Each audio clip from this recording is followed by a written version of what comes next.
नमस्कार, मी सुवर्ण जोशी. जगाच्या पाठीवर या विशेष बुलेटिनमध्ये आपल्या सगळ्यांचं स्वागत. सुरुवात करणार आहोत जगभरातल्या वेगवान घडामोडींना. चीनच्या राष्ट्रीय आरोग्य आयोगाने दिलेल्या माहितीनुसार रविवारी 16 नवे कोरोनाचे रुग्ण आढळून आले आहेत. यात 2 स्थानिक असून 14 जण बाहेरून आलेले आहेत. दोघे स्थानिक ज्यांना कोरोना झाल्याचं समोर आलं आहे ते ईशान्य चीनच्या हेलोगजियांग या प्रांतातल्या रहिवासी आहेत. तर परदेशातून आलेल्या 14 संक्रमितांपैकी एक जण चीनच्या पूर्वेला शांघाई इथून, दक्षिण पश्चिम चीनच्या सिचुआन या प्रांतातले तिघे, तर बीजिंग, मंगोलिया, झेजियांग आणि ग्वांगडोंग इथला प्रत्येकी एकाचा समावेश आहे. दरम्यान रविवारी एकूण परदेशातून आलेल्या कोरोना संक्रमितांचा आकडा 4035 इतका नोंदवला गेला. त्यातल्या 3771 जणांवर उपचार करून त्यांना डिस्चार्ज देण्यात आल्याची माहिती राष्ट्रीय आरोग्य आयोगानं दिली आहे. अमेरिकेत सगळीकडे लस देण्यासाठी कोविड-19च्या लसी घेऊन जाणारे ट्रक मॅनहॅटन या भागातून बाहेर पडले. मॅनहॅटन भागात फायझर लसीचं उत्पादन होत आहे. अगदी पहाटेपासूनच या कामाला सुरुवात झाली. फ्रीजरमधून या लसी काढणं, त्यांना खोक्यांमध्ये ठेवणं आणि ट्रकमध्ये ठेवणं या कामांमध्ये कामगार सकाळपासून गुंतले होते. अमेरिकेमध्ये कोरोनाचा सर्वाधिक प्रादुर्भाव आहे आणि सुरुवातीला 30 लाख लसी देण्याचं उद्दिष्ट समोर आहे. यामध्ये प्रामुख्याने आरोग्य कर्मचाऱ्यांचा समावेश आहे. तर कोविड-19च्या लस घेऊन जाणारं पहिलं विमान मेम्फिसमध्ये पोहोचलं. फेडेक्स कंपनीच्या या एअरक्राफ्टमध्ये 10 लाखांपेक्षा जास्त लसी ठेवण्यात आल्या आहेत. फायझर कंपनीनं त्याचं उत्पादन केलं आहे. मिशिगनमधून हे विमान निघालं. फायझरच्या कालामाजू उत्पादन केंद्राच्या जवळ हे विमानतळ आहे.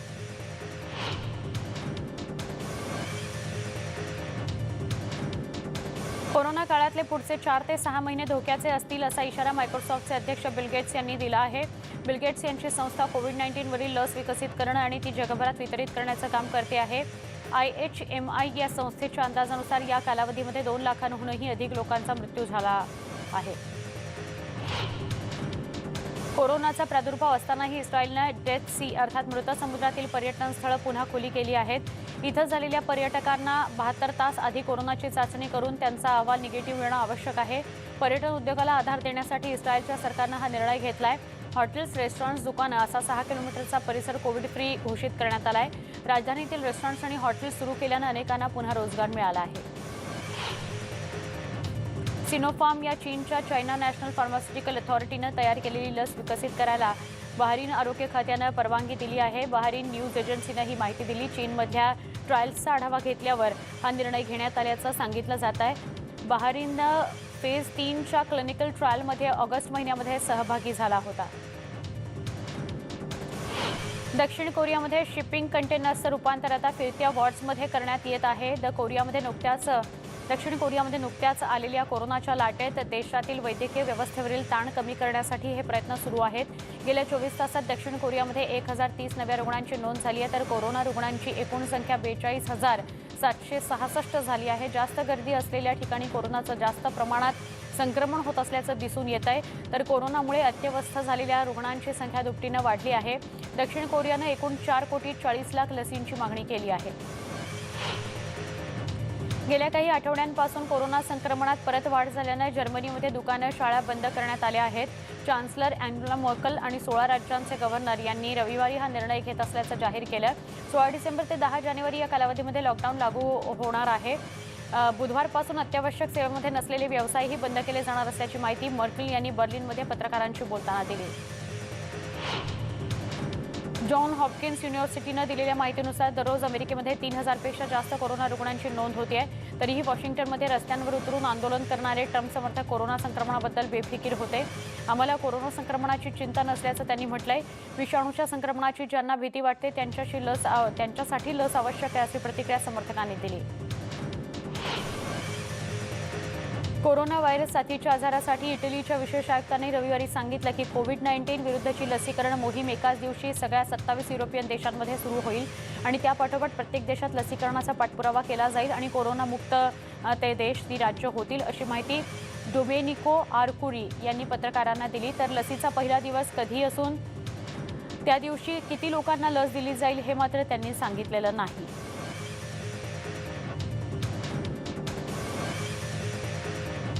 कोविड-19चा प्रादुर्भाव होत असताना अल्जेरियाचे राष्ट्राध्यक्ष जवळपास 2 महिन्यांनंतर अचानक रविवारी पुन्हा जनतेच्या नजरेसमोर आले. त्यांनी एका व्हिडिओ मेसेजद्वारे म्हटलंय की उत्तर आफ्रिकेमध्ये पुन्हा येण्यासाठी पुरेसं फिट व्हायला अजून काही आठवडे लागतील। राष्ट्राध्यक्ष अब्देल माजिद टेब्रोनने आजारी पडले आणि त्यानंतर ऑक्टोबरच्या अखेरीस ते जर्मनीमध्ये उपचारासाठी दाखल झाले।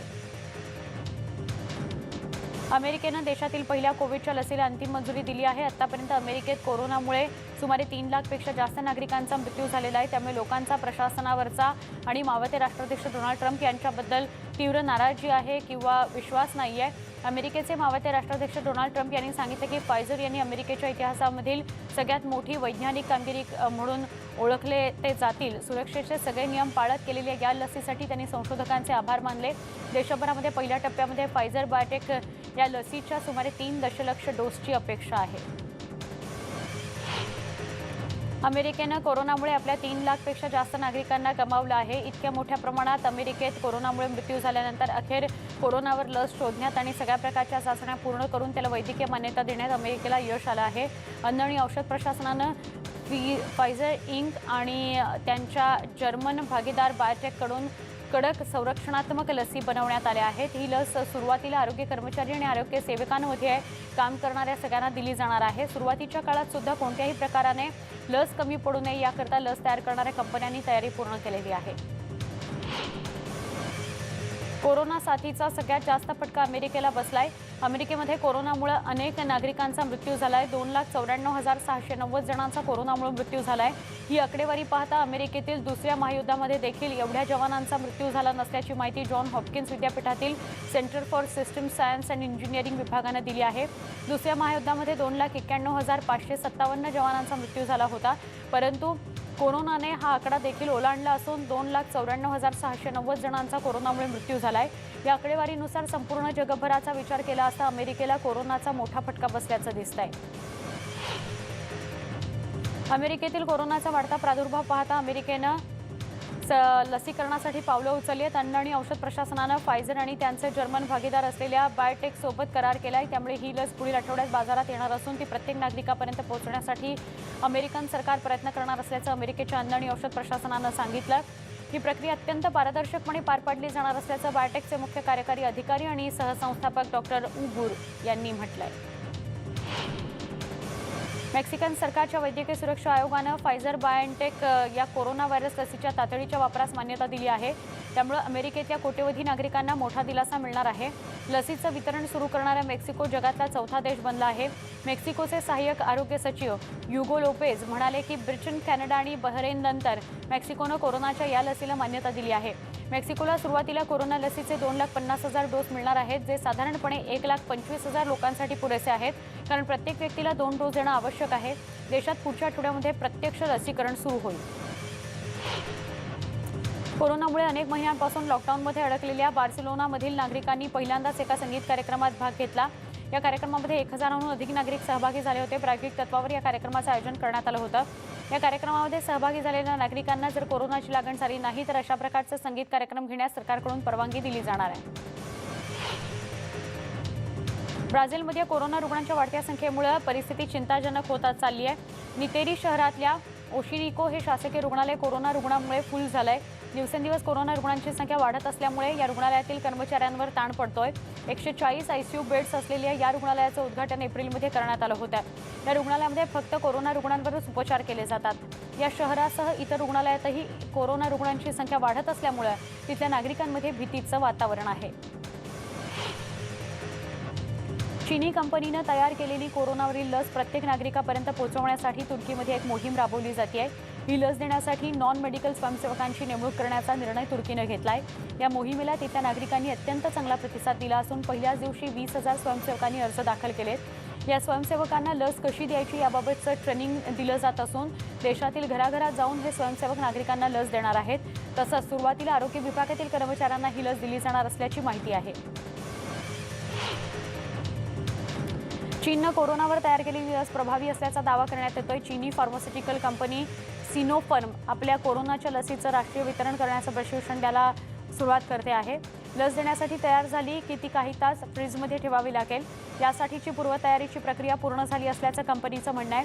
नुकतीच एक चाचणी सुद्धा घेण्यात आली। लसीचा साठा आणि वाहतुकीचं एक मॉकड्रिल करण्यात आलं जे यशस्वी झालं। या प्रक्रियेमध्ये चीनमधल्या डझनभर कंपन्यांचा सहभाग झाला। 5 वेगवेगळ्या तंत्रज्ञानांचा वापर करून चीनमध्ये कोरोनाशी सामना करण्यासाठी लस तयार करण्यात आली आहे। अमेरिकेने जवळपास 3 लाख नागरिकांच्या मृत्यूनंतर कोरोनाच्या पहिल्या लसीला औपचारिक मान्यता दिली। अमेरिकेने ब्रिटन आणि इतर बऱ्याच देशांमध्ये आता हिवाळा सुरू होतोय। या हिवाळ्यात अधिक तीव्र असण्याची शक्यता वर्तवण्यात आली आहे। त्यामुळे हिवाळा सुरू होण्याच्या आधी जास्तीत जास्त लोकांना लसीकरण करण्यासाठी प्रशासनाने तयारी सुरू केलेली आहे। कोरोनाच्या लसीची चाचणी किती जणांवर आणि कशा पद्धतीने घेतली जाईल याची अधिकृत आणि सविस्तर आकडेवारी अद्याप जाहीर व्हायची आहे।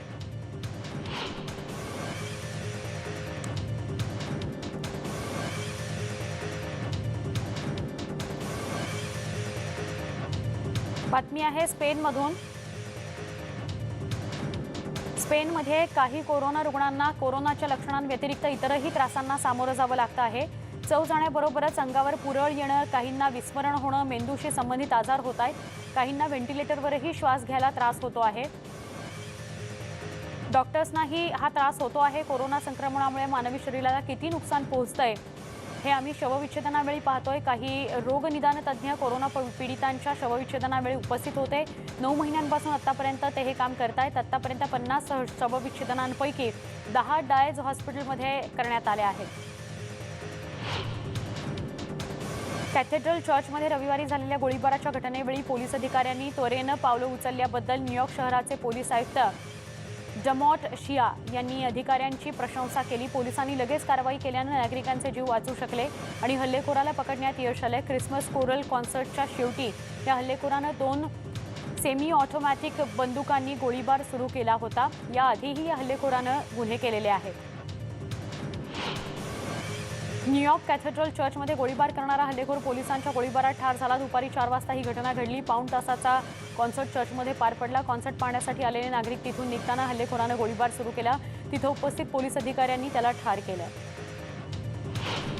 रविवारी दुपारी न्यूयॉर्क कॅथेड्रल चर्चमध्ये गोळीबार झाला। या कार्यक्रमाला सुरक्षा पुरवण्यासाठी आलेल्या पोलिसांनी लगेचच कारवाई केली। पोलिसांच्या गोळीबारात हल्लेखोराचा मृत्यू झाला। गोळीबार थांबल्यानंतरही इतरही पोलिसांनी त्याला घेरलं। पोलिसांनी परिस्थिती हाताळेपर्यंत रुग्णवाहिका घटनास्थळी दाखल झाली।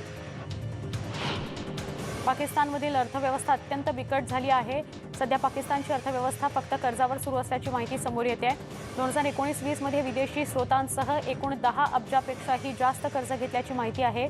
विदेशी मदतीमध्ये 99% कर्ज आणि 1% अनुदान असल्याची माहिती पाकिस्तानी मंत्रालयाच्या एका अहवालात देण्यात आली आहे।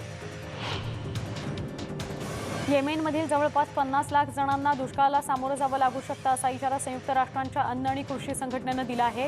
याबद्दल संयुक्त राष्ट्रांनी ट्विटरवरून एक निवेदन केलं आहे। 2021 मध्ये येमेनमधील निम्म्या लोकसंख्येला उपासमारीला सामोरं जाऊ लागू शकतं। सध्या 50 लाखांपेक्षा जास्त लोक दुष्काळ सदृश परिस्थितीत जगतायत। या सगळ्यांना त्वरित मदत देण्याची मागणी व्यक्त होतीये। मात्र संयुक्त राष्ट्रांच्या प्रतिसाद फंडामध्ये केवळ 49% निधी शिल्लक आहे असंही या ट्विटमध्ये म्हटलंय। 2014 पासून येमेनला नागरी संघर्षाला सामोरं जावं लागतंय।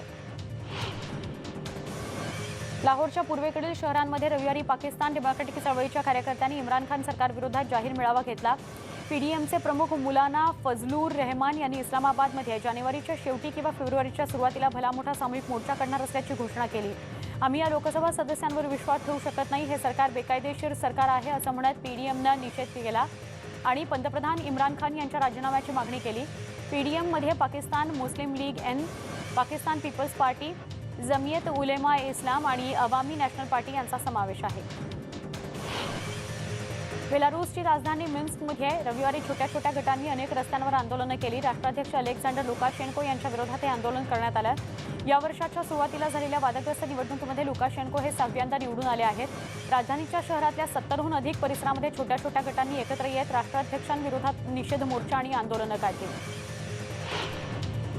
पोलंडच्या वॉर्सा इथं रविवारी पोलंडच्या उजव्या विचारसरणीच्या सरकारविरोधात मोर्चा काढण्यात आला। आधीच कठोर असलेला गर्भपात कायदा अधिक कडक करावा असा निर्णय हायकोर्टाने दिल्यानंतर हा मोर्चा काढण्यात आला। दरम्यान पिल्सुडस्की स्क्वेअर इथं आंदोलक आणि पोलिसांमध्ये काही काळ तणाव निर्माण झाला होता। अमेरिकेचे नवनियुक्त राष्ट्राध्यक्ष जो बायडेन यांनी अपेक्षा व्यक्त केली होती की इराणसोबतचा आंतरराष्ट्रीय अणुकरार पुन्हा पुनरुज्जीवित करावा।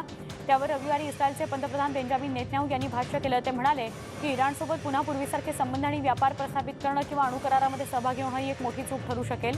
अमेरिकेचे माजी अध्यक्ष डोनाल्ड ट्रम्प यांचे राष्ट्रीय सुरक्षा सल्लागार रॉबर्ट ओब्रायन यांच्यासह नेतन्याहू यांनी घेतलेल्या पत्रकार परिषदेमध्ये त्यांनी वक्तव्य केलं। बायडेन म्हणाले होते की जर इराणनं कडक निर्बंध आणि नियमांचं पालन केलं तर अमेरिका पुन्हा इराणसोबतच्या आंतरराष्ट्रीय अणुकरारात सहभागी होईल। त्यांना लक्ष्य करताना नेतन्याहू यांनी आपली भूमिका स्पष्ट केली। युरोपियन युनियन आणि ब्रिटननं आता ब्रेक्झिटनंतरच्या व्यापारी करारासाठी नवी मुदत ठरवली आहे। तरी या करारामुळे पुढील वर्षात गोंधळाचं वातावरण संपेल आणि सीमापार व्यापार खर्च कमी होईल असं स्पष्ट करण्यात आलं। ब्रिटनचे पंतप्रधान बोरिस जॉन्सन आणि युरोपियन युनियनचे कमिशन अध्यक्ष उर्सुला वॉन डर लेयन यांनी जे मुद्दे अडले आहेत ते सोडवण्यासाठी किंवा एक निर्णायक टप्प्यावर चर्चा येण्यासाठी रविवारचा म्हणजे कालचा दिवस निश्चित केला होता, परंतु शेवटच्या क्षणी त्यांनी डेडलाईन हटवली। अमेरिकेमध्ये मतमोजणीची प्रक्रिया 3 नोव्हेंबरला संपली असली तरी निवडणुकीचा माहोल अजूनही कायम आहे। जेव्हा मतदार हे अमेरिकेच्या राष्ट्राध्यक्षपदासाठी मतदान करत असतात तेव्हाच ते त्या पक्षांनी निवडलेल्या इतर उमेदवारांच्या गटालाही मतदान करत असतात आणि अशा प्रत्येक राज्यात मतदारांनी निवडलेल्या उमेदवारांच्या गटाला इलेक्टोरल कॉलेज म्हणतात। 1787 साली घटनेत इलेक्टोरल कॉलेजची तरतूद आहे। अमेरिकेचे मावळते राष्ट्राध्यक्ष डोनाल्ड ट्रम्प यांनी न्यूयॉर्कमध्ये एका फुटबॉल सामन्याला हजेरी लावली। आर्मी आणि नौदलादरम्यान हा फुटबॉल सामना खेळला गेला। या सामन्याला ट्रम्प यांचे हजारो समर्थक उपस्थित होते। इलेक्टोरल कॉलेजनं बायडेन यांच्या बाजूने निकाल दिल्यानं आता ट्रम्प यांना पायउतार व्हावं लागणार आहे। अमेरिकेचे नवीन राष्ट्राध्यक्ष जो बायडेन शनिवारी रुग्णालयात दाखल झाले। फ्रॅक्चर झालेल्या उजव्या पायाचा सीटी स्कॅन करण्याकरता ते रुग्णालयात आले होते।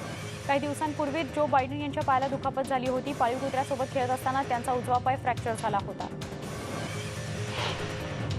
युरोपियन मानवाधिकार कोर्टाने कार्बन उत्सर्जनाबाबत 33 देशांविरोधात केलेल्या तक्रारीचे समर्थन केले। त्यानंतर पोर्तुगालमधील तरुणांच्या हवामान मोहीम कर्त्यांनी रविवारी नवी आशा व्यक्त केली आहे। 12 ते 21 वर्ष वयोगटातील 6 तरुणांनी सप्टेंबरमध्ये गुन्हा दाखल केला होता। हवामान बदलावरील पॅरिस कराराच्या 5व्या वर्धापन दिनानिमित्त फ्रेंचमधील सिटी हॉलवर आकर्षक अशी लाइटिंग म्हणजेच रोषणाई करण्यात आली होती। हिरव्या रंगामध्ये करण्यात आलेलं हे लाइटिंग आकर्षणाचा केंद्रबिंदू ठरत आहे। या लाइटिंगचा व्हिडिओ पॅरिसच्या महापौर ॲटनी हिडाल्गो यांनी ट्विट केलाय। जागतिक हवामान बदलासाठी जगातील सगळ्याच देशांनी एकत्रितपणे प्रयत्न करणं गरजेचं असल्याचं मत क्युबाचे अध्यक्ष मिग्युएल डियाज कॅनल यांनी व्यक्त केलंय। कोरोनामुळे सगळ्यांनी आपले वाद बाजूला ठेवावेत, अशा प्रकारच्या आपत्तीचा सामना करण्यासाठी एकत्र यावं आणि ते किती गरजेचं आहे हे दिसून आलंय असंही ते म्हणाले।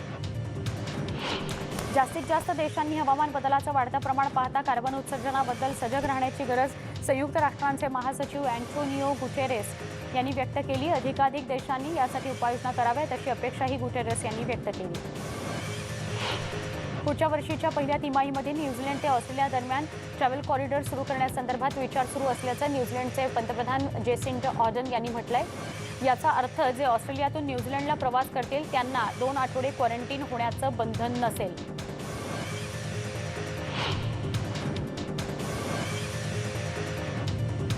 बंदूकधाऱ्यांनी केलेल्या हल्ल्यानंतर नायजेरियाचे शेकडो विद्यार्थी बेपत्ता झालेत। कॅत्सिना राज्यातल्या एका माध्यमिक शाळेमध्ये AK-47 हा गोळीबार करण्यात आला।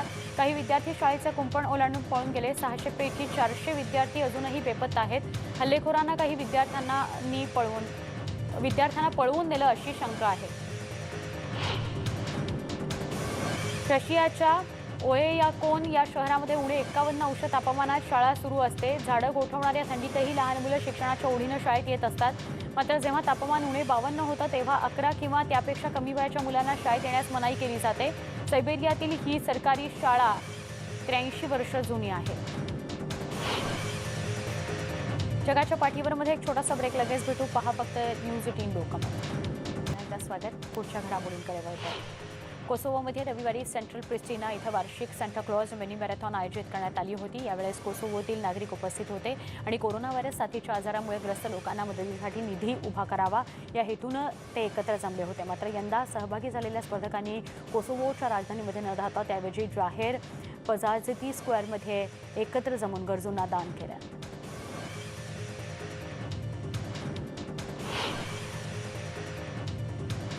1969 मध्ये सॅन फ्रान्सिस्को वृत्तपत्राला पाठवण्यात आलेल्या एका गूढ कोडेड पत्राचा अमेरिका, ऑस्ट्रेलिया आणि बेल्जियममधल्या होतकरू गुप्तहेरांनी उलगडा केला आहे. झोडॅक नावाच्या सिरियल किलरनं काही गुप्तहेरांना आणि प्रसारमाध्यमांना हे पत्र पाठवलं होतं.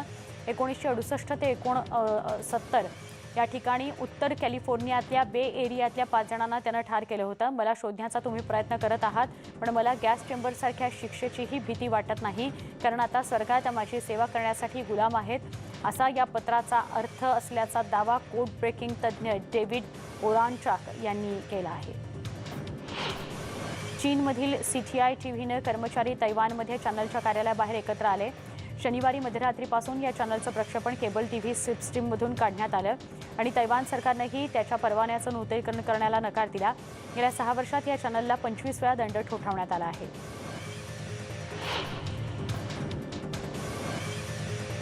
एंजल्सच्या प्रार्थनेसाठी रविवारी नेहमीच्या हजेरीनंतर पोप फ्रान्सिस यांनी बाळ येशूच्या पुतळ्याचा आशीर्वाद घेतला. यंदाच्या वार्षिक समारंभाला उपस्थित राहण्यासाठी आणि पोंटिफचे शब्द ऐकण्यासाठी कोरोनाच्या पार्श्वभूमीवर नेहमीपेक्षा कमी लोक सेंट पीटर चौकात जमले होते. स्पेसएक्सच्या फाल्कन 9 या रॉकेटनं उड्डाण केलेल्या रेडिओ ब्रॉडकास्टिंग उपग्रहाच्या नव्या यंत्रानं रविवारी अंतराळात प्रक्षेपण केलं. SXM-7 उपग्रह सिरियस XMच्या सक्रिय ताफ्यामध्ये सामील होणार आहे. दक्षिण चिलीमधील मापुचे समुदाय सोमवारी होणाऱ्या सूर्यग्रहणाची तयारी करतायत. मापुचेसाठी ग्रहण म्हणजे अक्षरशः सूर्याचा मृत्यूच मानतात. त्यांच्या परंपरेनुसार त्यामुळे वाईट गोष्टी घडू शकतात, म्हणून मापुचे समुदाय सावधगिरीनं आणि अत्यंत आदरानं या कार्यक्रमाची तयारी करत आहेत. मात्र चिलियन शहरातील बऱ्याचशा पर्यटकांनी मुसळधार पावसामुळे हा अनुभव धूसर होण्याची शक्यता वर्तवली आहे. न्यूज 18 लोकमतच्या विशेष सेगमेंटमध्ये आपण कलर्स मराठीवरील शुभमंगल ऑनलाईन या मालिकेतील एक्सक्लुझिव्ह भाग पाहणार आहोत.